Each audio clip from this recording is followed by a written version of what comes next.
Hi everybody, I'm State Representative Ken Gordon and welcome back to another episode of Rapping with the Rep. I'm really excited to have fellow State Rep Jay Kaufman from our neighbor in Lexington. Welcome to our show. Thank you so much for having me. And what we're going to talk about is tax fairness. And specifically, we're going to gear our conversation into the upcoming ballot question, a question that's likely to come up on the ballot in 2018, dealing with what some people call tax fairness, other people have called the millionaire's tax. And we want to talk specifically about what all that means and how it came about. So before we get started, Representative Jay, you are the chairman of the Revenue Committee. I have been for the last 8 years, hope to be reappointed again for this next term. And so how long have you been in the legislature? Finished 22 years, so now in my 12th term. That's great. So let's talk about, first of all, a few years ago, I think we met, and you had completed a study, the Tax Fairness Commission, co-chaired with Representative Fernandez. With Senator Mike Rodrigues. Oh, Senator Mike Rodrigues, I'm sorry. My co-chair. Okay, and together with Randy Hunt, the Republican from the Cape, you presented the results of the findings. So can you talk a little bit about the commission, how you went about researching these issues and what you found? Well, first of all, it was a bipartisan commission and included some people who had expertise in tax policy who were not legislators. And our task was to take a look and see how the Massachusetts tax system stacked up against other states' tax systems, and also how different people within the state were treated by our current tax system.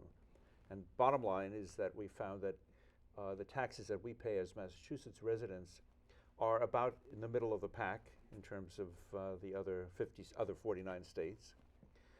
That in and of itself was interesting, but it also points to a problem because since we're a very high cost state and we have only middling revenue from our tax policy, that gives us a real challenge at the legislative level to try to do with less and still provide good services. So that was one conclusion.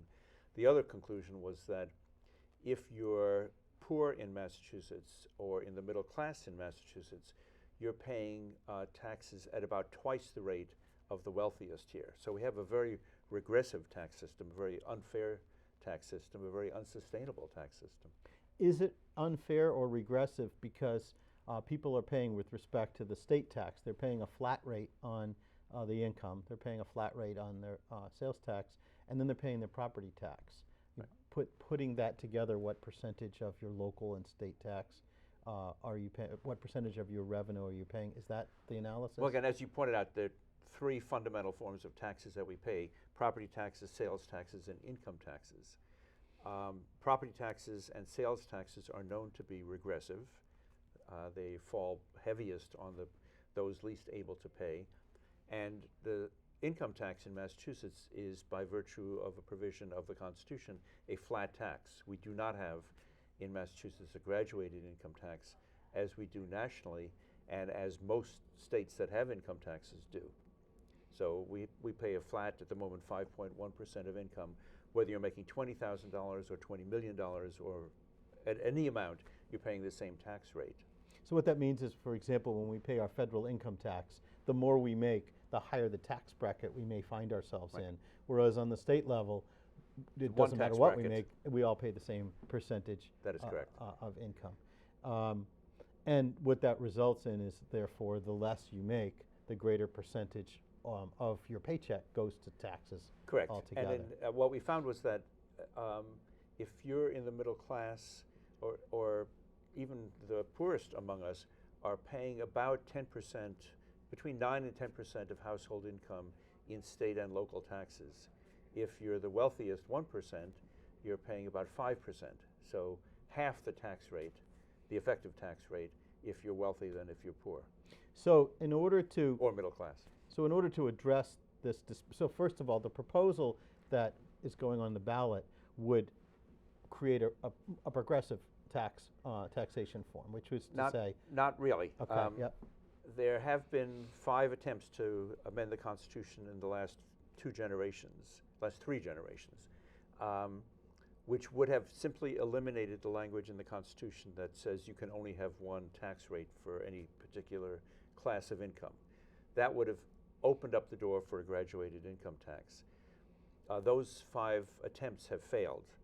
So what's on the ballot now, what will be on the ballot in 2018, is simply some language that creates a second bracket for income over $1 million. So everybody will pay the same 5% or whatever it is going forward for income up to $1 million a year, and a differential rate for the income over $1 million. So, I mean, here's the one of the problems. I mean, none of us want to pay more in taxes. None of us want to see our taxes go up. I mean, fundamentally, we as legislators understand that, and we as people who also live in Massachusetts understand that as well.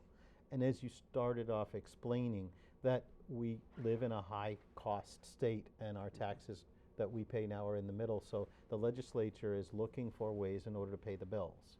And eventually, the legislature ends up looking to find things like the gas tax, places that we can... Or most recently, we raised the sales tax. Or the sales tax, right. And so, with respect to this plan, this would raise taxes on people who earn in income more than $1 million in a year. It would raise just those taxes. In other words, it doesn't touch the first million in income, but there would be a second tax or an added percentage once they've exceeded the million to the second and third million. Correct, and there are only about 15,000 tax filers in the Commonwealth that would be impacted by this. The vast majority, 99 plus percent of us, would not notice that we had done this. Only the very wealthy or those with large incomes, very large incomes, would notice. Are we talking about personal income tax returns? Personal income tax. Not corporate income tax returns? Doesn't touch corporate income tax. Okay. Have we looked at, or is there a way of addressing, some people file what's called an S corporation. They have a corporation, but they choose to file their income taxes as if they were personal. Does it affect these types of S corporations as well? It would affect a very small number of them. For the most part, they don't have more than $1 million worth of income. Right, in order to qualify as an S corp, there are limits, and That's the income exactly. is limited. So we have heard that this would have a negative impact on some in the business community. The Department of Revenue has looked at this, as have other experts. We think that's a charge that has no merit. So it really would not have any business impact whatsoever. Well, or only minimal impact on a very small number of people. Right, and my understanding is the S corporation is an election for a business. That is they correct. don't have to be an S corp. They can choose to be treated as a business, in which case this wouldn't affect them anyway, right? That's correct. Okay. So let's talk procedurally, first of all. In order to affect this, well, for this ballot question, the reason that this is going on as a ballot is because we've got to address the Constitution. Is that right? There are 2 ways to amend the Constitution. We as legislators could do it. We did not. So the Raise Up Coalition, a coalition of, by now, close to 200 different activist groups, came together, did some homework to try to figure out what do we do about this problem, and what can we do that would be effective and actually pass in a ballot question. So they collected signatures for this fair share amendment to the Constitution, collected nearly twice as many as they needed. Those signatures were certified. The proposition then came before us as a legislative body when we met in Constitutional Convention, so House members and Senate members met together. Because the proposal comes to us as an initiative petition, it only required 25% of us, so 50 House and Senate members, to vote aye to advance the proposition. We in fact got 70%, 135 of the 200 voted aye. That advanced the proposal that had come to us to what will be a second Constitutional Convention that will almost certainly happen this spring. There's no question about the fact that we will again get at least that 25% vote. I'm aiming for 75%, but we had 70 last time, so it will be on the ballot just under 2 years from now on November 6th, 2018, and then we, the voters, will get a chance to weigh in. So this Tax Fairness Commission that essentially was, it led to some of this, and we mentioned that it was bipartisan. So what did the Republicans, Randy Hunt or the other Republicans, what did they think about this? There were a number of recommendations which included a graduated income tax. The Republicans uniformly voted against that recommendation. So we had some legislative votes in support of it, all Democratic, and we had some other commission members who voted for it. But the Republican members all voted no on that one. They preferred to do some other mechanisms which just weren't going to get the job done. Okay. So the proposal that's going forward, this, as we said, what this does is it addresses on personal income tax income greater than $1 million, and once a person has received $1 million in income, my understanding is it adds 4% to the tax on that income after that. On the income above $1 million, so it doesn't affect the first Right. million, it only affects the second million. So doing the arithmetic, 4% additional tax on your second $1 million costs $40,000, so 4% of $1 million. So if you make $2 million, you will be paying $40,000 additional taxes over what you are now paying. Well, more likely if someone goes just above the million, let's say they make 1.1 million, then what they would be doing is paying 4% of $100,000. Of whatever the income Right, is which, over $1 million. That's right, which would be $4,000. They would pay $4,000 if you're making 1.1 million. Right. Now, I've heard stories about an 80% tax increase that this would result in. What's up with that? Do you have an understanding as to how that came about? It's incredibly fuzzy math, but the argument is that if you're paying 5% and you're going up to 9%, that's an 80% increase. So that completely discounts the fact that the first $1 million aren't taxed at that additional rate. How have you, I mean, has that come up when you've been discussing this? It's been an argument that's been advanced by, God, I'm blanking on the name of the group, a very rabid group that is basically anti-government as well as anti-tax, and will use any arguments that they can come up with to try to thwart this. So very few people who are looking at this rationally, they may disagree with the value added of having that additional tax and the value added of having that additional revenue, but they don't use faulty arguments like that. Have you conducted seminars or hearings or other meetings throughout the state to talk about this concept? Well, the concept developed from a series of those. We went statewide with a series of public meetings, not hearings, not formal hearings, but public meetings. The Senate is doing those again now. They are traveling statewide to get people's impressions of the need for additional revenue, and all the studies that have looked at both transportation and education needs. And by the way, that it's very important to notice that, or to note, that the proposal that will be before us is not just to raise taxes to raise taxes. It's specifically to raise the taxes on that income over $1 million with all the funds earmarked for education and transportation. Those are the only uses to which those additional funds can be put. So what the Senate is now doing is going around the state and asking folks, what do you think about our transportation system, or roads or bridges or public transit? Do you think we need to be investing more? And as you know as well as anybody, all of the groups that have looked at both our transportation deficit and our education needs have said we really should have at least $1 billion more in each of those two accounts than we now do if we want to be a competitive, forward-looking state. One of the challenges that we're going to face in the next perhaps 4 years is the possibility that we lose federal funding for some of our I would say probability, yes. Well, be Yes. that as it may, we'll see what happens, but Yeah. but it's at least something we've got to prepare for. Yes. In all of our funding, really, that we lose funding, and the question is, do we protect our citizens in the same way within the programs that we've provided? You know, certainly we've got to look at the spending that we engage in, but you know, we've gotten fairly bare bones, and I know that the media looks at these things. You know, the public looks at it with a critical eye, as they should. But you know, the reality is, we look at a state budget, and we're looking at really trying to get as much as we can out of the revenue that we have, because that's the responsible thing to do.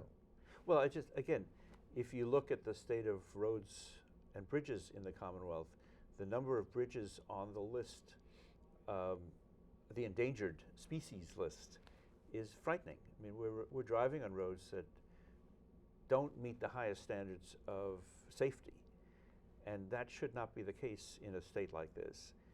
We do not have all-day kindergarten and universal pre-K in many communities in this Commonwealth. What kind of competitive advantage are we giving our students and on the roads and bridges, our businesses, if we can't even provide basic services? It's interesting that you bring that up, because when I talk to people here in Burlington and in Bedford and Wilmington, and I ask businesses, why did you come here? And to Massachusetts, that is. And the answer is almost always the educated workforce that we have access to in Massachusetts. Okay, then why did you pick this 128 area? You represent Lexington, so the answer might be the same. Access to transportation. We're here on a highway, and we have an airport nearby. But what's your greatest challenge? And their challenge that they tell me isn't the tax situation, it's transportation. We've got to get our goods to market. We've got to get our employees to work. We've got to get, we've got to get around. And it's challenging because we're always in traffic. And to maintain that, to not have breakdowns because the roads are under construction. Well, they need to be under construction in the short term, but eventually to get them fixed is very important. Sure. It's also, what comes to mind is the last sort of comprehensive review we did of our education system was the 1993 Education Reform Act.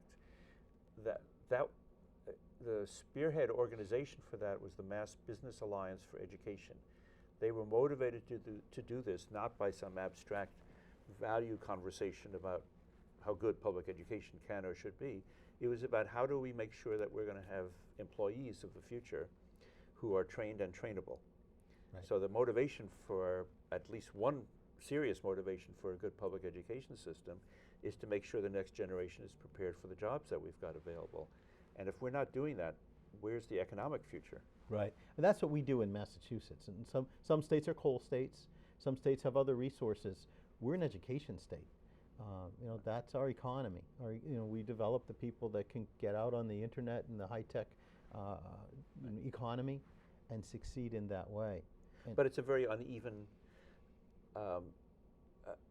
scene in Massachusetts. I mean, when you think about the fact that our kids are going to be competing against kids from Japan and Singapore and around the world, and some number of them, and some large number of them, don't have pre-K, we all know that the first couple of years of life are absolutely critical, not just Right. when you start school, but throughout your entire lifetimes. We're not meeting our responsibility for the next generation in many communities. Right. And when we go about creating the state budget, and I'm going to do another Rapping with the Rep show coming up in the spring about our state budget and what we do, but you told me something 4 years ago when I first ran for this office that I remember. You said, we're so bare bones that when we talk about covering things like dental care for people on Mass Health, we only cover the front teeth. That's yes. what you told me. And I don't know if cover the that's still back true, teeth. but it was true then, and it was just so bizarre. Yeah, it was Right. true then. And you told me the reason is because someone can go to a job interview, and if their front teeth look okay, then they can earn the money to take care of the back teeth themselves. Now that was the rationale Yeah. for what strikes me as something that's worthy of Saturday Night Live, not good public policy. Right. But what we do when we're creating the budget is that this morning I met with folks who take care of our seniors, and they were asking for funding because the people that go into homes to take care of seniors on programs so that they're not going to nursing homes are so underpaid Yes. that they're working 2 and 3 jobs and living with their parents and making less money that many people pay their babysitter, to come into their home. And then we wonder why they don't stay in those jobs for a very long period of time. So if you're concerned about care for our elders or for your loved ones, if you need to change personnel every 3 months because somebody's moving on to get a better salary, what kind of care is that? Right, right. And that these are the issues that we're talking about with respect to what we do with the revenue that the state takes in with respect to the people in that situation. They're not doing it for the money. They understand that going in, but they need to have enough money so that they don't look back and say, I couldn't afford to do this. as much as I wanted to. But to your point earlier that we don't like paying taxes, I think that's true as a general rule. But we also expect halfway decent services, and we expect to live in community where there's a decent fire department, there's decent public education, decent roads and bridges, decent public health, decent environmental protection. We're not getting what we think we want at the moment.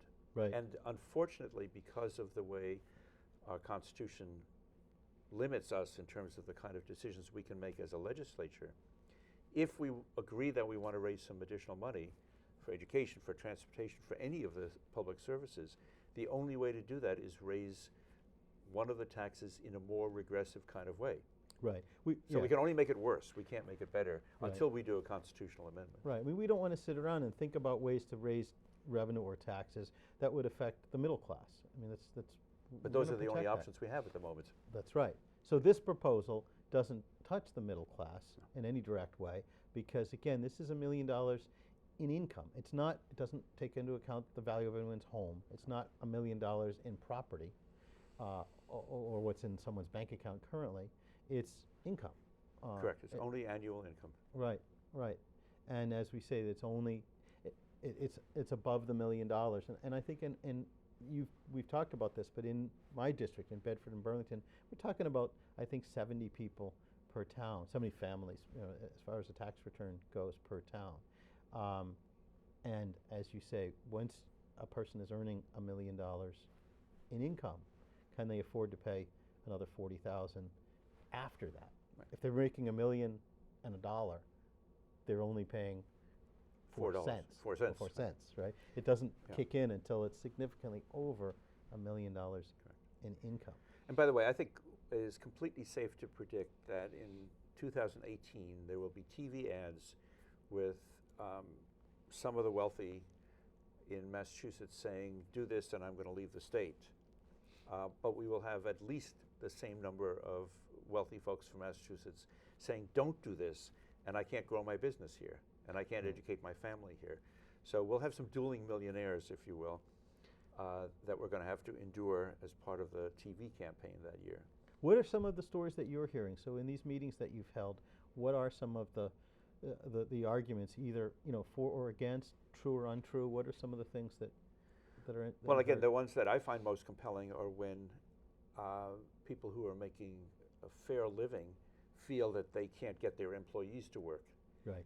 That's the Burlington and Bedford story. Exactly, and it's a Lexington story. Right. Or they find that it's very difficult to go out and hire people who are properly trained because the education system is good, but not as good as they would like it to be in order to have a vibrant workforce. So I hear that from proponents and supporters of the Fair Share Amendment. On the other side, we hear people who say, it's not fair to tax me more just because I earn more. So it's I guess it's a fairly traditional trickle-down economics kind of argument. I'm the one that's making a lot of money. I use that money to build jobs and build businesses. Tax me more and you'll have less economic vitality. Right. And that simply, it turns out to be more mythology than fact. And states like California, New York, Delaware, all of which have recently raised the marginal rate on their wealthiest, they did not find at all that it had any negative impact either on state revenue or on jobs or on any of the other things that we are told will suffer when we do this. I find that interesting. In fact, in the last election, some municipalities and states raised taxes in areas where transportation needs were the greatest. And the businesses came out and they said, what's going to chase us away is our inability to get our employees to work. With that, we can't, we can't overcome that. We can't overcome not being able to get goods to market. And well, you'll recall when we debated what was called the Transportation Finance Bill some years ago, all the business groups, Associated Industries, Mass Taxpayers Foundation, all the rest, had said that what we really needed to do to get our roads and bridges and public transit where they needed to be is raise the gas tax anywhere between 15 and 19 cents a gallon. We, the legislature, chose not to do that, not to follow that advice. and only raised it by 3 cents, not raising nearly the amount of money. But again, it was the people closest on the ground to the impacts of bad roads and bridges who said, please tax us more, we need it. Right. And there were people who complained about the 3 cents, and Right. we heard about that and continue to hear about that.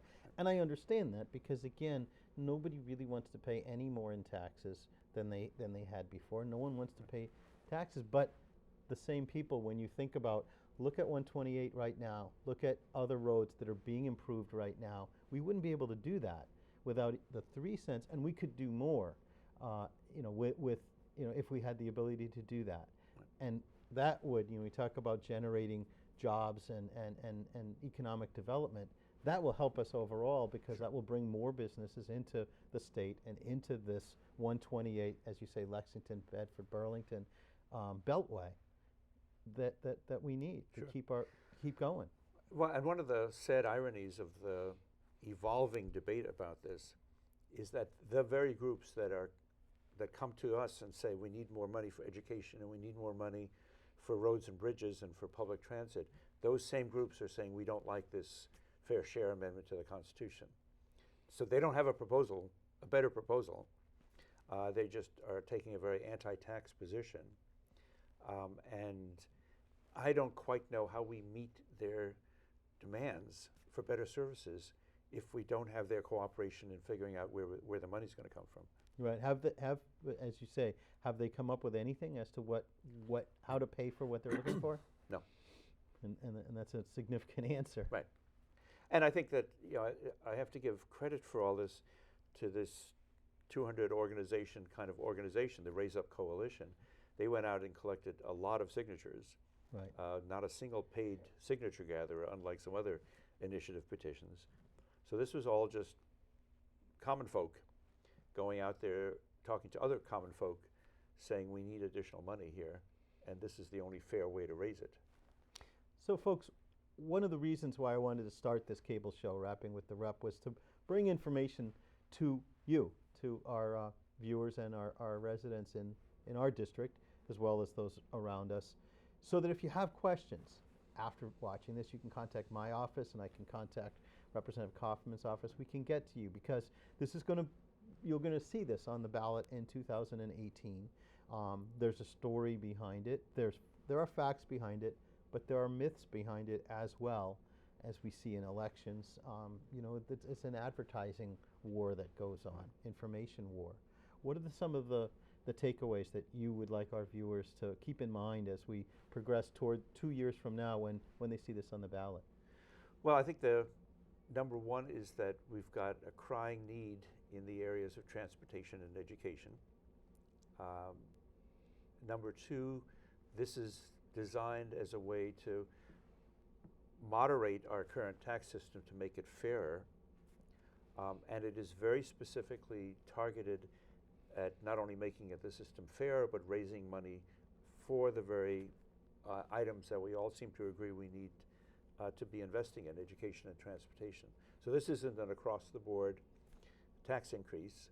It's a tax increase aimed only at those best able to afford it, and it's designed to do the things that we all need and agree that we need. And what it's really designed to do is to protect people that make $1 million or less from really directly contributing into any increased revenue. Right. And again, we hear the argument, but there is a point to be made that people who are in Massachusetts who are able to personally make more than $1 million have done so by taking advantage of the opportunities that our transportation and our educational systems and our other public benefits provide for them. Absolutely. Because again, it's in Massachusetts especially, it's very likely that businesses have been successful because they've been able to hire our highly trained workforce. Sure. Because we do have the best schools in the nation. We do. We can do better, and universal pre-K will certainly bring more people into the benefits of our education, because some kids are left behind and don't have as many opportunities as others, and this can address that. That is the vision, that is the hope, that is the intention. Representative Jay Kaufman, thank you very much for coming on Rapping with the Rep. Thank you for this. Thank you for your partnership every day in the State House. Thank you very much. Folks, we'll see you next time. I'm Representative Ken Gordon. Thank you for tuning in.